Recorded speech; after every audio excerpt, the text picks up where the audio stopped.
Fala pessoal, glória a Deus pela sua vida.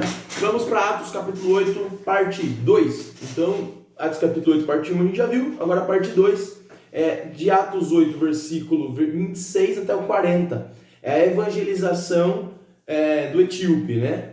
Então vamos lá. O Espírito de Deus dirige os passos de Filipe para o deserto. Por lá viaja um eunuco da Etiópia, que precisava de esclarecimento espiritual.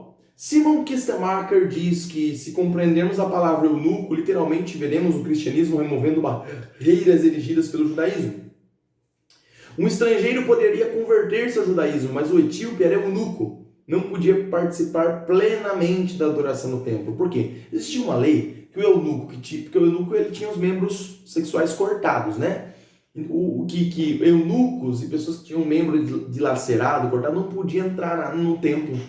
Ele tivesse defeito físico, ele não podia entrar. Apesar de ter viajado a Jerusalém para adorar, ainda era considerado semi-prosélito, né? Ele tinha se convertido, mas não podia exercer tudo dentro da igreja por causa de um defeito físico. Ora, como a lei ainda estava arcaica, ainda tinha revelações para ser concluídas em Cristo, né? Enquanto Cristo cumpre a lei e traz para si todas as pessoas do mundo, todas as nações da terra, a lei ainda, ela subjugava e fazia segregação de alguns tipos de pessoas. Apesar de ter viajado a Jerusalém para adorar, ainda era conhecido como semi-prosélito.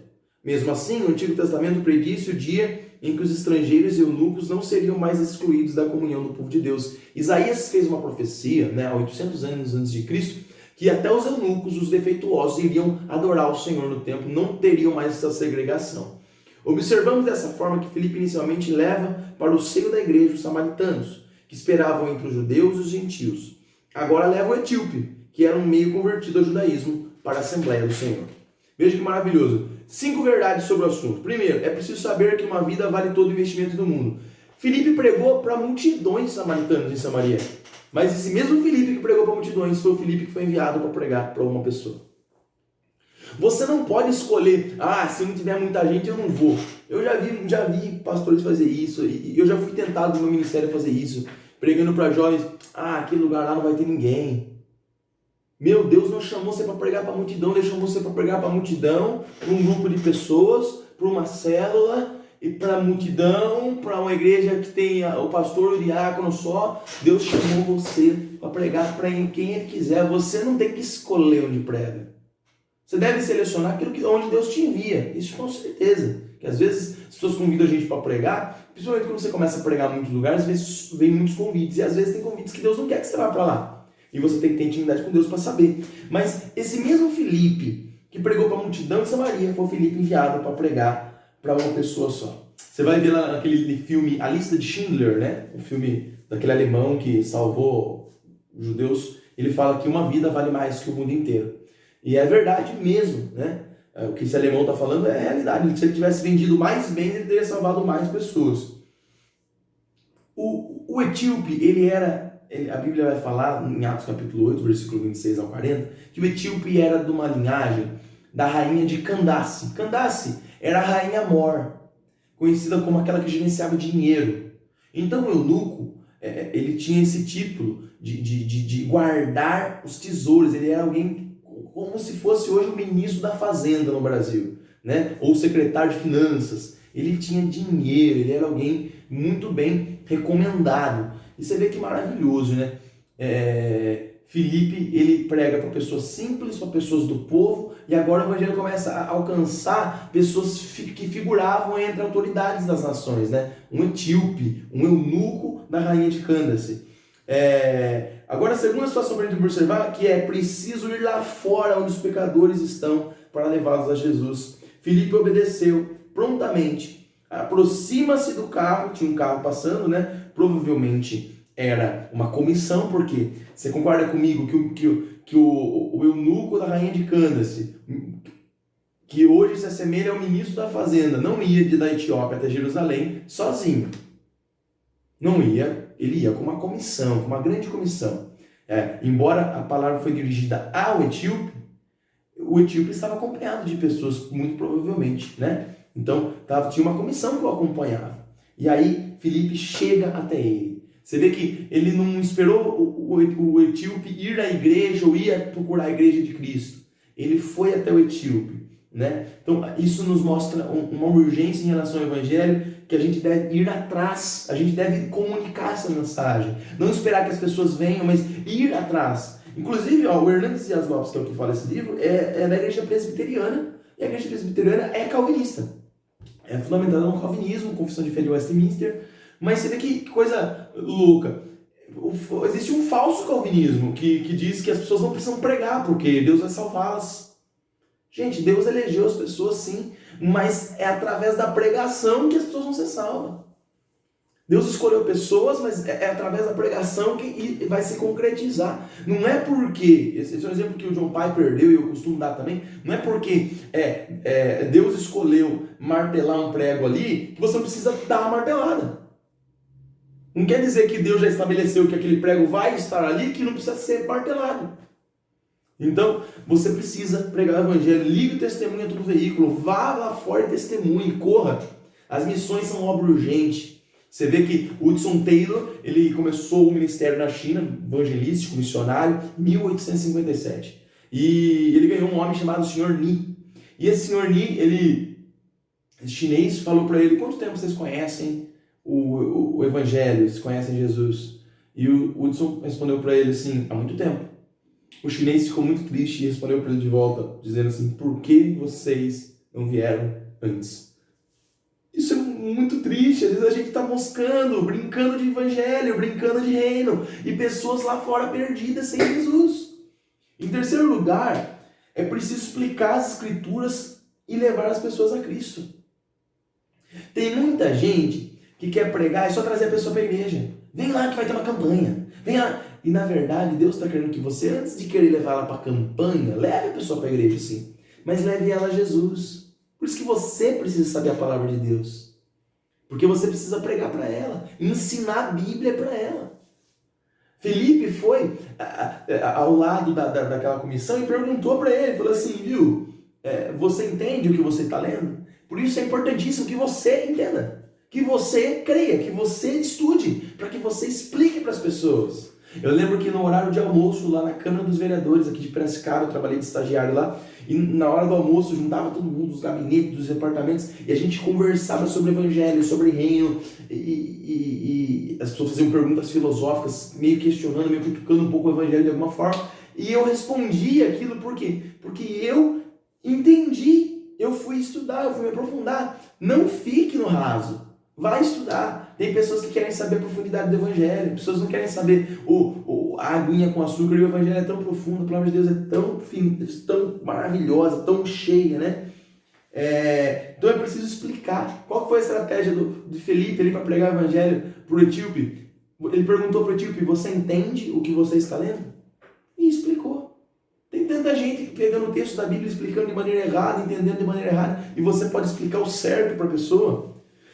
Quarta coisa, é preciso receber pessoas que creem em Cristo pelo batismo. O eunuco perguntou: o que me impede de ser batizado? A gente vê claramente aqui, Filipe poderia ter respondido com uma longa preleção teológica sobre a lei que dizia sobre os eunucos. Podia ter dito que a liderança hebraica da igreja não autorizava o batismo de gentios, muito menos dos eunucos, mas a sua resposta foi simplesmente que nada o impedia de ser batizado se ele cresce em Cristo Jesus. Hoje, novas gerações e novas circunstâncias perguntam repetidamente: o que me impede? O que te impede de servir Jesus? Filipe batiza o eunuco. O batismo não é precipitado nem demorado. Não batiza o inconverso, nem adia o batismo do salvo. Uma única condição é exigida: crer de todo o coração. Werner de Boer destaca acertadamente que o cristianismo não é um complexo de sistemas e ideias que é preciso aprender mediante penoso esforço, mas a ligação renovadora da vida com Jesus, que é concedida ao surgir da fé. Você creu, você entendeu, você se arrependeu dos seus pecados, você creu? É isso, o evangelho é isso. Depois você vai se aprofundar. Mas às vezes a pessoa quer que a pessoa que vem para Jesus conheça todas as doutrinas. Não precisa, você vai ensinar a pessoa, você vai caminhar com ela. E foi isso que Felipe fez. John Stott diz que a água é um sinal visível da purificação dos pecados e do batismo com o Espírito Santo. A propósito, as palavras desceram à água não afirmam nada sobre a extensão ou profundidade. Pode estar implícita em imersão total, mas nesse caso o batizador e o batizando seriam submersos juntos, pois a afirmação se refere aos dois. Por isso a expressão deve significar, como sugerem as primeiras pinturas, que eles entraram na água até a cintura, e que Filipe não derramou água sobre o etíope.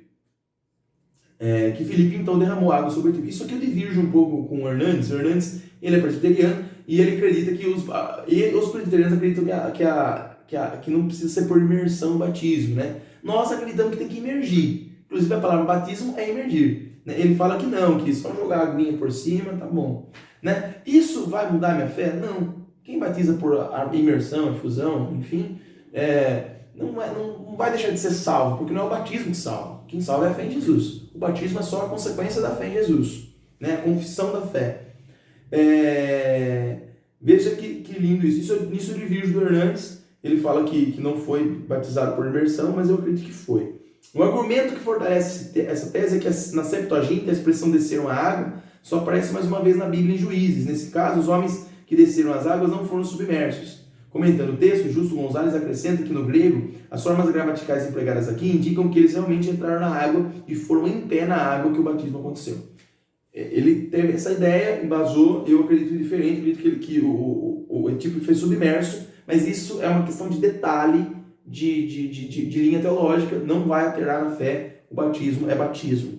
A referência mais antiga ao batismo por meio do derramamento de água sobre a cabeça está no Didaquê, documento cristão escrito entre os anos 70 e 120. Se não tiver água corrente, batize em outra água. Se não puder fazer isso em água fria, faça em quente. Se você não tiver os dois, você derrame água sobre a cabeça 3 vezes em nome do Pai, do Filho e do Espírito Santo. Então, na igreja, na história da igreja, o pessoal tentou batizar de outras formas também. Mas o batismo, eu batizo por imersão na nossa igreja. E a quadrangular batiza por imersão. Mas eu acho que isso chega a ser um detalhe doutrinário. Não é um negócio que se a pessoa não batizar por imersão, ela vai para o inferno. Eu acredito diferente. Acredito que essas formas de batismo, crendo realmente em Jesus, deu certo. Marshall dá o seu conselho. Não é evidência suficiente para indicar se o batismo foi pela imersão do nuco ou mediante derramar de água sobre ele enquanto ficava em pé sobre as rasas. Se o Novo Testamento deixa obscuro o modo preciso do batismo, talvez não deixamos insistir em algum tipo específico de praxe. Ele está falando, todos os tipos passam bem, cada um crê da sua forma, enfim. Em quinto lugar, eu preciso estar sempre aberto à nova direção do Espírito. Você vê que a tradição diz que este eunuco voltou para a sua terra e evangelizou a Etiópia. Aquele que saíra do deserto cheio de alegria não podia guardá-lo para si.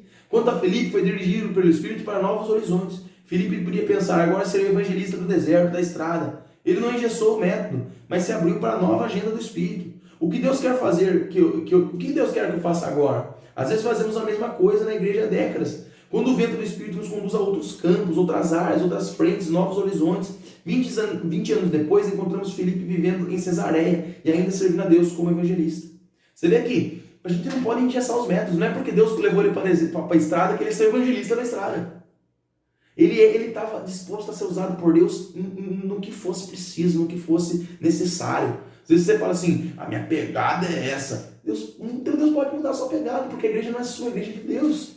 O método da igreja não era apenas para levar pessoas ao templo para evangelizá-las, mas ir lá fora e ganhar os pecadores onde eles estivessem. O método missionário é ir além das nossas fronteiras. Temos de ser luz nas nações, investir nosso tempo, dinheiro, nossa vida na obra. O missionário escocês Alexandre Duffy, depois de investir longos anos de sua vida na evangelização da Índia, voltou à Escócia, sua pátria, para cuidar da saúde e despertar novos obreiros. Numa seleta assembleia de jovens, pregou um sermão com senso de urgência e fez um apelo veemente para que os jovens se levantassem como missionários. Nenhum moço atendeu. Duffy ficou tão abatido que teve uma parada cardíaca no culto. Correram até ele para uma sala contínua no templo, massagearam seu peito para trazê-lo de volta em pleno vigor. Ao recobrar suas forças, rogou aos médicos que o levantassem de volta ao púlpito. Com voz embargada pela emoção, dirigiu-se aos jovens novamente. Se a rainha da Escócia vos convocasse para ir qualquer lugar do mundo numa missão diplomática, vocês iriam com orgulho. O Rei dos Reis, aquele que deu sua vida por vocês, vos convoca para atender de seu chamado e não queres ir. Porém eu vou, já velho e doente. Não poderei fazer muita coisa, mas pelo menos morrerei às margens dos rios Ganges, e os indianos saberão que alguém os amou e se dispôs a levar-lhes as boas novas do Evangelho. Nesse momento, dezenas de jovens, tocados pelo poder da palavra, levantaram-se e atenderam o chamado de Deus e foram para a Índia como missionários. Que louco isso aí, né, cara? O cara teve uma parada cardíaca, passou mal, porque ninguém atendeu o chamado para ir para a Índia. É a urgência. O cara falou assim, então eu vou velho mesmo, eu vou estar às beiras do Rio Ganges falando do amor de Deus. Concluindo essa exposição, destacamos que Filipe usou a mesma mensagem tanto no evangelismo de massa de Samaria como no evangelismo pessoal com o eunuco no deserto. Em ambos os casos, vemos semelhante resposta. Creram e foram batizados. Houve a mesma alegria. As pessoas eram diferentes em raça, posição social e religião. Os samaritanos formavam uma raça mista, composta por cidadãos comuns que reverenciavam Moisés, mas rejeitavam os profetas. Tinham sido iludidos por um mágico. O etíope era um africano, rico e prosélito, que lia os profetas rejeitados pelos samaritanos. Apesar das diferenças, Filipe apresentou a ambos a mesma mensagem. A mensagem foi a mesma, assim como o resultado foi o mesmo, salvação. Na primeira mensagem, a gente vê que os samaritanos não gostam dos profetas, só da lei. Na segunda, a gente vê que quando Filipe encosta na comissão do etíope, o etíope está lendo o profeta Isaías, no texto de Isaías 53, que diz que ele foi morto pelos nossos pecados. Ele está lendo o profeta Isaías e Filipe explica o profeta Isaías para ele. Entende? Você está entendendo o que você está lendo? Então, em um, a lei, no outro, os profetas, mas os dois escritos do Antigo Testamento se juntam e testificam de Jesus. Nas duas situações, o evangelho foi pregado e houve salvação. Então, em Atos capítulo 8, parte 2, que é a salvação do etíope, a gente vê que a gente precisa pregar o evangelho para multidões e para apenas uma pessoa, evangelho pessoal, evangelismo pessoal. Precisamos explicar para as pessoas as escrituras e precisamos entender que o evangelho rompe barreiras de inimizade, barreiras de preconceito, barreiras de classe social. Ele honra um ministro da fazenda etíope, né? Alguém de grande classe na Etiópia, e honra os cidadãos comuns de Samaria. Deus, ele quer salvar muitas pessoas, de toda raça, tribo e nação. Deus quer converter os corações do pecado. É isso aí, que Deus te abençoe, compartilha, dá like, comenta, deixa Deus te usar aí para levar para mais pessoas esse estudo em Atos. Deus abençoe.